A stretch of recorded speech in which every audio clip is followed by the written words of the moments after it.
Biz podva qildik bu yerga. Короче, xo'jayin aytgan ekan, eshik qoldirib ketilgan ekanda. Umuman, bu yerda eshik bo'lish kerak edi. Tashlab ketilgan ekan. Endi xo'jayin kelib, hamma rasodning ichida "Ola o'zing ko'mdir, ora kiramni gaplash, hamma rasod o'zingda" deyapti. 8 ta bola 10 kun ishlagan bu yerda. Endi shunga brigadir qolgan rasodlarni sal yordam berib yuborasizmi, berib olmaysizmi? Ha, bu yerdan pul chiqqanda hammamizga bo'linarmidi? Bo'linardi. Ha, bu endi hammamiz bir xilimizda. Endi Ha, beyda siz aka bu yerda biz ish qilganimizda siz salqin o'tib olganlarni ushlab olib o'ylanib o'tirasiz. Ha, men sizlarga aytganman hech Shu narsani o'ylamasdan boshqa nima qilyapsiz borib olib?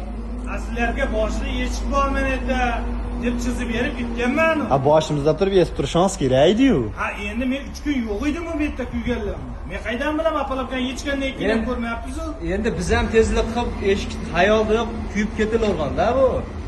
Endi mana endi boshqa tushganda ko'z ko'radi deb hozir kiranda aka olganmiz. Ha, hech yo'q unda biz ishlaganimizga rozimiz. Beda betonni, qolgan narsalarni siz ko'taring-da. Mayli ishlaganimizga mayli. Bitta meni o'zimga tushsa, bilasizmi, 20 ming dollar men uyimda narsalarni sotib berishimga turib keladi-yu. Endi brigadir odam shunaqa bo'ladi, iloji yo'q.